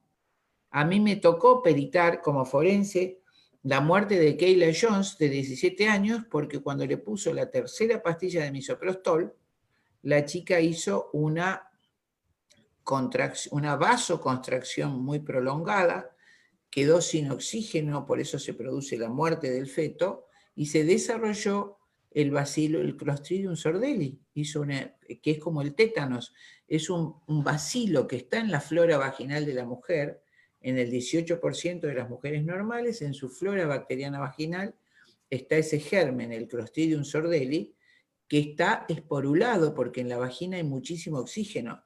Cuando el misoprostol provoca la vasoconstricción, la contracción del útero con el cierre de las arterias en forma prolongada, hay ausencia de oxígeno en la cavidad uterina durante más de 15 minutos. Y en ese momento el Clostridium sordelli se desesporula, es como decir, se desencapsula y libera una toxina que mata a la mujer en 36 horas. En un aborto legal, producido como dice el manual, Kayla Jones de 17 años se murió en 36 horas con dolores terribles. Entonces, el aborto es peligroso, sea clandestino o sea legal. Esa circunstancia no le quita la peligrosidad del aborto. Las muertes que hay por aborto en este momento son por muertes hospitalarias por el aborto legal. ¿No es cierto? Que sería interesante, Mariano, yo no sé si ustedes ya han hecho una estadística en México, ahora que el aborto es multitudinario, pero legal, habría que hacer una estadística de muerte de esta barbaridad porque están usando el aborto como método anticonceptivo. ¿No es cierto? Sería una tarea pendiente, ¿no?, que tenemos los médicos católicos de hacer ese relevamiento. Y bueno, los jóvenes, ¿qué aconsejan a los jóvenes? ¿Cómo pueden detectar el engaño que se está llevando a cabo? De que piensen ellos que el aborto es la mejor solución, que los engañan con eso, ¿no? ¿Qué les aconsejan de cómo pueden detectar ese engaño? ¿Cómo pueden darse cuenta, ¿no?, de la manipulación que se está llevando hoy en día? Eso, aunque se escuche fácil, porque en realidad es fácil, con leer, o sea, no le creas no veas las noticias, como dice la doctora, ya están pagadas, hay muchos medios que están pagados, hasta pues todo duden, a lo mejor a mí se me puede estar yendo un número, no porque yo lo estoy diciendo, está diciendo la doctora Chinda Crean, o sea, busquen, lean, infórmense, existen libros de embriología, libros de obstetricia, estadística, las estadísticas del INEGI de cada año por parte del gobierno, todo eso está ahí y ahorita la tecnología la tienes de muy fácil alcance. El chiste es no creas los discursos y también ve de quién viene. O sea, como dice la doctora, el que está fomentando la vacuna es Bill Gates, alguien que sabe de computadoras, o sea, el que está hablando de la despenalización del aborto, no, aquí más en México es Diego Luna o toda la bola de progres o los youtubers. Oye, pues también tantito sentido común. Imagínate que yo como médico te estoy diciendo, oye, no tengo gasolina, pues échale tantito alcohol al carro. No, pero ponle alcohol. O sea, suena absurdo, pero yo cuando leo a los chavitos o a los que ponen sus fotos de coreanos o eso, hablar, a mí me da risa. O sea, como jóvenes tienen que adentrarse más, leer más, informarse. Y yo pienso que también es importante predicar con el ejemplo. A veces nosotros mismos, te digo porque yo lo llegué a hacer, a lo mejor o sentirse un poco superior. Lo primero es ser humilde y tratar de ayudar a la otra persona a ser empático, que le estés explicando con amor, porque si tú recibes una bofetada, te da una bofetada y tú das otra bofetada, pues va a haber guerra. Aquí lo importante es que sepamos nosotros como Provida transmitir, hablar con la verdad, hablar con amor y hablar con el ejemplo. Yo me acuerdo que tuve una paciente una vez igual, muy abortista y todo así, y yo cuando tuve la oportunidad de ayudarle, pues le ayudé y le cambió totalmente su perspectiva. O sea, ve que en verdad lo que estoy diciendo lo estoy profesando, no nada más hacer palabras para afuera, de dientes para afuera. Y creo que eso es importante, predicar con el ejemplo, que vean qué tipo de personas somos los que profesamos o que estamos a favor de la vida, tratar de siempre ayudar. Yo siempre le decía a mis estudiantes o a las personas con las que hablo que la mejor forma de ser malo es siendo bueno, porque tu enemigo siempre va a esperar que también le pegues o que lo ataques, y no, si tú le das una sonrisa, si tú lo ayudas, créeme que le va a calar más acá y va a decir, ¿por qué haces eso? La mejor forma de ser malo es ser bueno.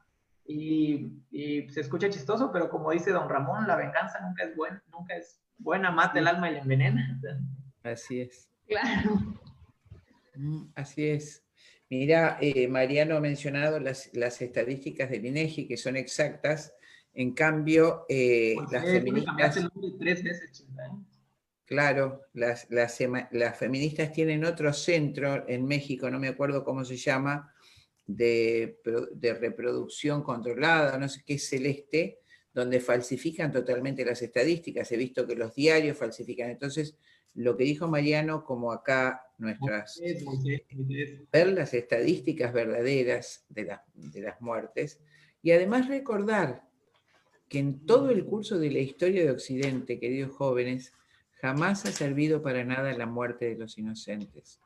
Ustedes piensen que con el pretexto, el viejo criterio calvinista de que los pobres y los incivilizados eran seres inferiores, Inglaterra durante 5 siglos cazó negros africanos trasladados al hemisferio norte en las costas de África. Fíjense el problema de racismo terrible, inextinguible que tienen los Estados Unidos. ¿No es cierto? Por supuesto, es inhumano. Durante 5 siglos los negros fueron considerados esclavos sin alma.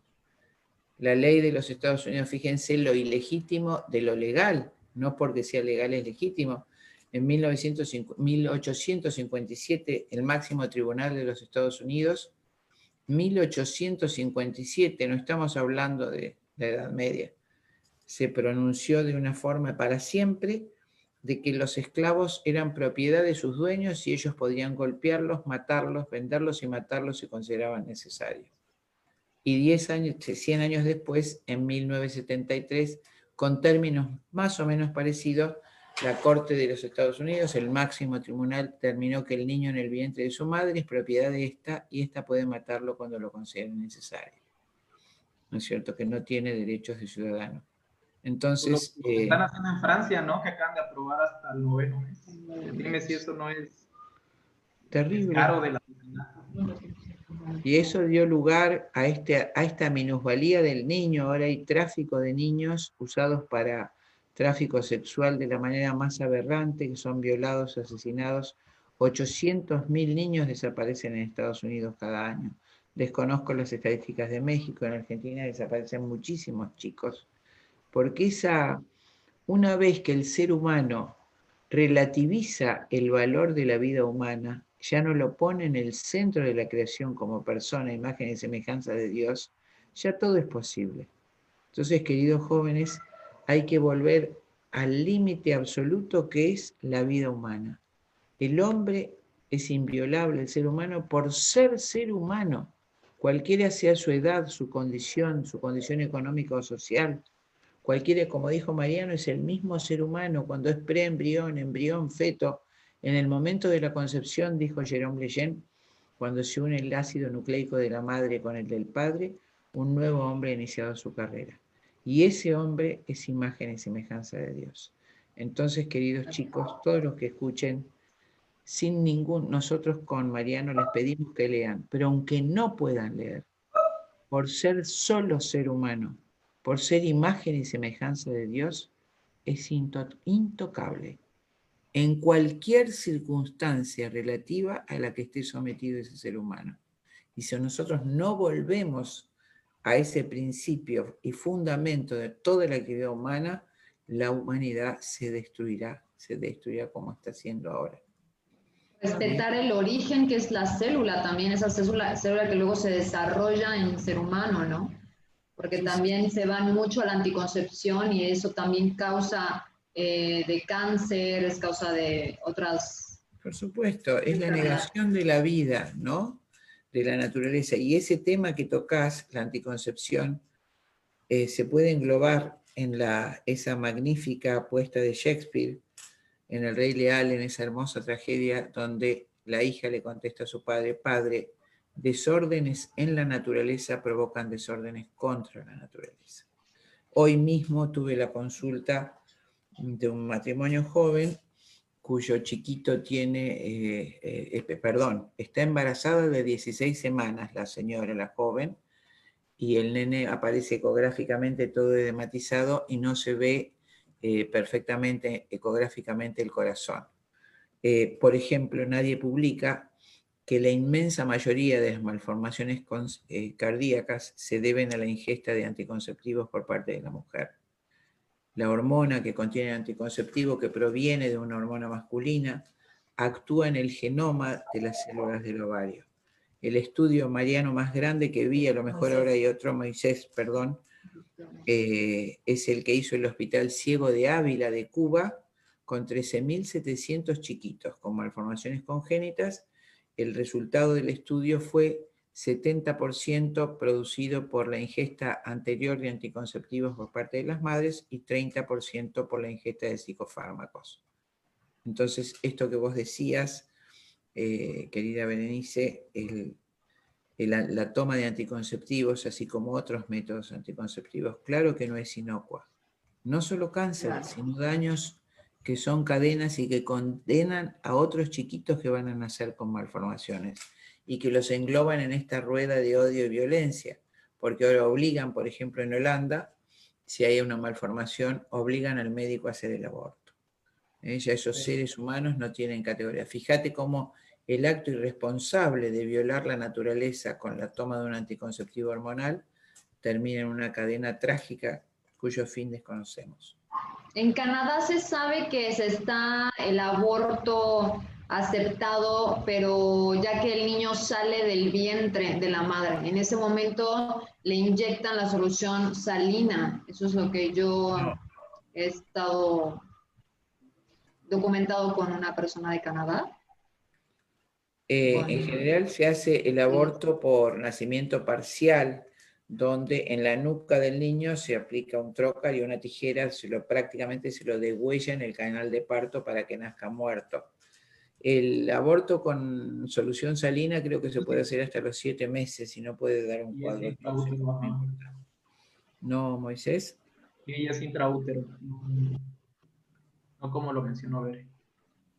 Exactamente. Ok, porque pues sí es, pues todo es un asesinato, ¿no? Todo es Es una... un asesinato monstruoso, amor. Ese aborto por nacimiento parcial lo mostré en el Congreso de la Nación. No se imaginan los gritos de los senadores.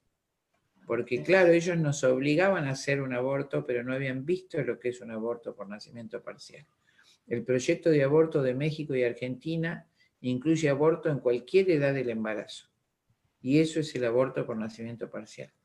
Y el aborto con solución salina es un horror, es quemar vivo durante 3 horas al chiquito adentro del útero. Es una cosa monstruosa. Cuando yo los veo en las palanganas de los hospitales, los restos forenses, ves la carita de sufrimiento monstruosa del chiquito que fue quemado con la solución salina.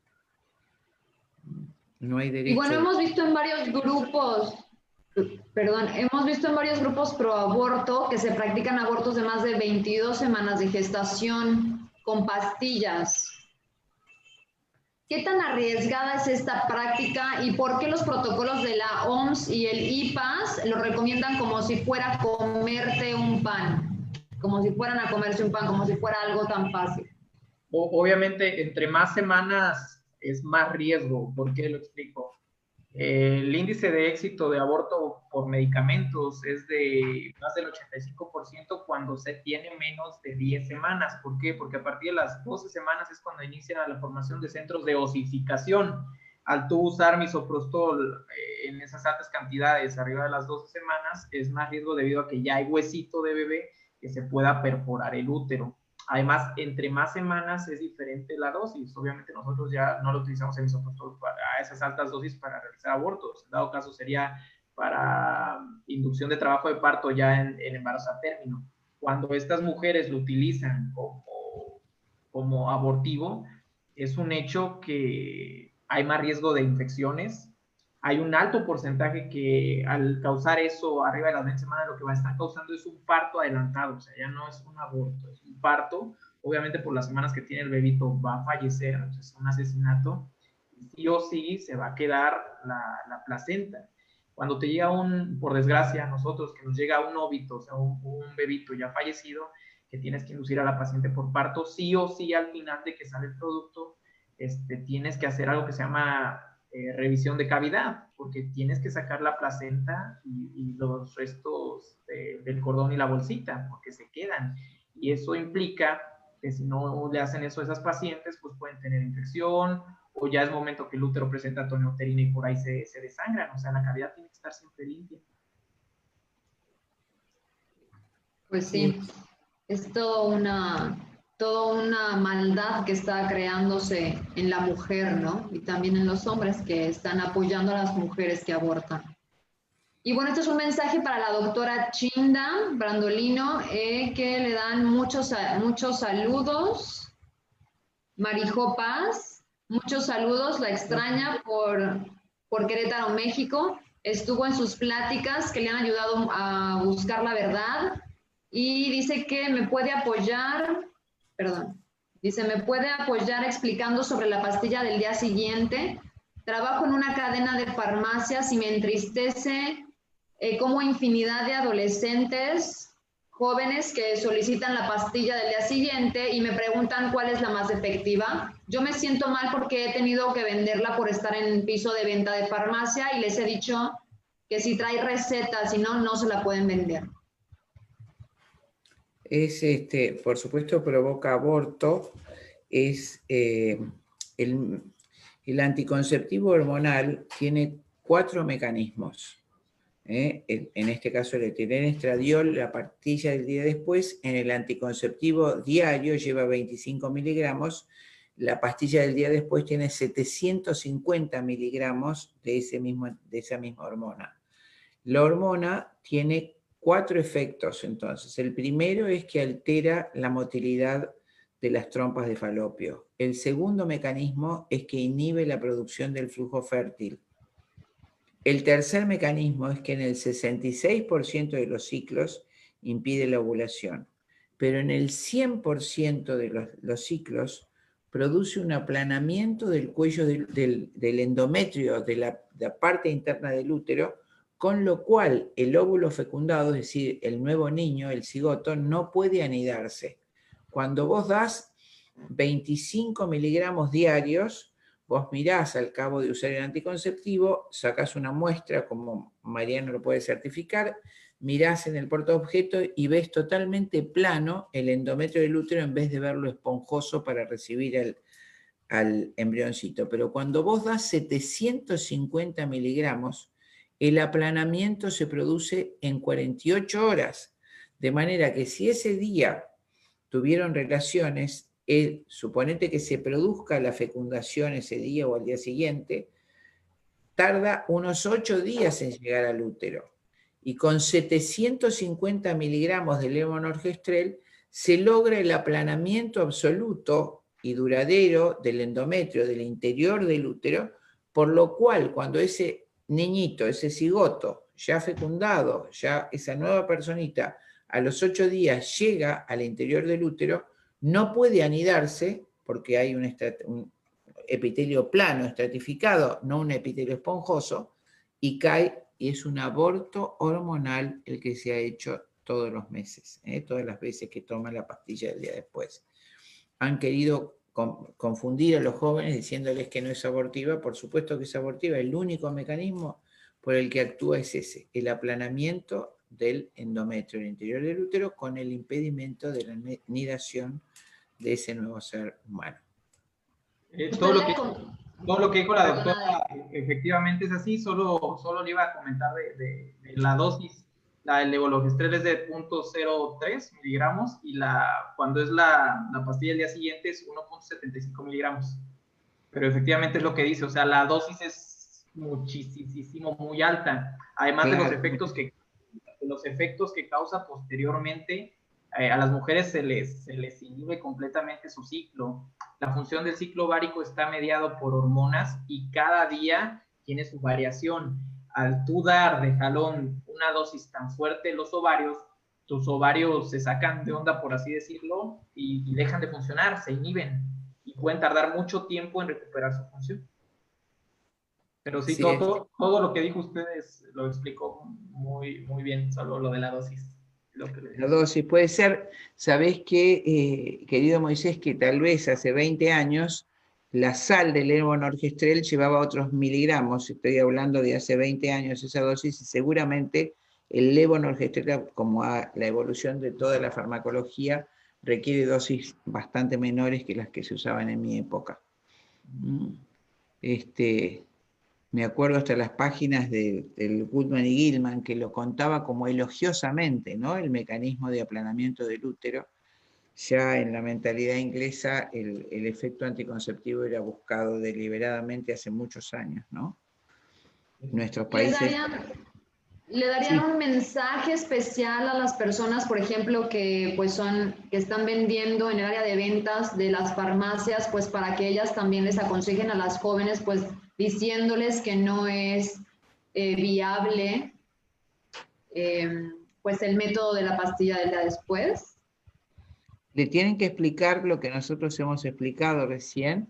No sé si te parece, Moisés, pero creo que lo que ellas deben hacer es decirles que va a provocar aborto y, por supuesto, jamás venderlo sin receta. Con receta no pueden legalmente oponerse, pero creo que tienen que abundar en la explicación de cómo se produce ese mecanismo para que la chica que lo tome sepa que cada vez que lo hace produce un aborto, pero tal como dijo el doctor Moisés, está alterando profundamente el funcionamiento de su aparato hormonal y que tal vez cuando quiera tener un hijo no lo pueda tener. ¿Y cuánto tarda en recuperar la función, más o menos, un determinado tiempo? Es imprevisible. Sí, adelante, doctor. No. Normalmente, es decir, el cuento es que después de determinadas horas o días se recupera, pero como bien dijo el doctor Montaño, no es así, muchas veces no se recupera. Por ejemplo, la secreción de flujo fértil después de utilizar un tiempo prolongado anticonceptivos hormonales o después de utilizar la pastilla del día después, muchas veces queda detenida y es una de las causas más frecuentes de esterilidad en las mujeres. Lo mismo que la motilidad de la trompa, muchas veces no se normaliza y esas mujeres muchas veces cuando intentan tener un hijo tienen un embarazo tubario, lo que llamamos un embarazo ectópico, que es una emergencia gravísima que puede explicarla mejor Moisés. Efectivamente, cuando se utilizan métodos hormonales para que el ovario regrese a su función, como dice la doctora, más o menos normal, son de 3 a 6 meses. O sea, es muchísimo tiempo y siempre y cuando pues, recuperes o sea sana la paciente, porque créeme que después de que se toman pastillas o están abortando, se les viene mucho acá todo lo que es el síndrome posaborto. El mismo estrés hace que la persona no ovule. O sea, son muchísimas cosas, no nada más para que regrese a su función normal, es un conjunto de cosas psicosociales. La mujer sufre el síndrome post-aborto siempre después de un aborto, ¿verdad? Sí, claro. Bueno, pues muchísimas, algo más que quieran agregar. No, yo primero decirle a la doctora Chinda que es un honor haber compartido este espacio con usted, de verdad la admiro mucho y hay que seguirle dando. Gracias, Moisés. A mí me encantó compartirlo contigo y me llenaste el corazón de esperanza. Veo que hay médicos, verdaderos médicos jóvenes, con ese corazón de heroísmo que debe tener el verdadero médico. Te quiero mucho, te mando un abrazo argentino. Y un abrazo a todos los jóvenes que nos escuchan, y a ti, Berenice. Yo les doy un aplauso especial a las dos eminencias que nos acompañaron esta tarde y esta noche en Argentina. Muchísimas gracias y que Dios los bendiga a los que nos están escuchando, queridos, y a ustedes, los médicos. Fue un gran honor estar con ustedes. Hasta la próxima. Gracias.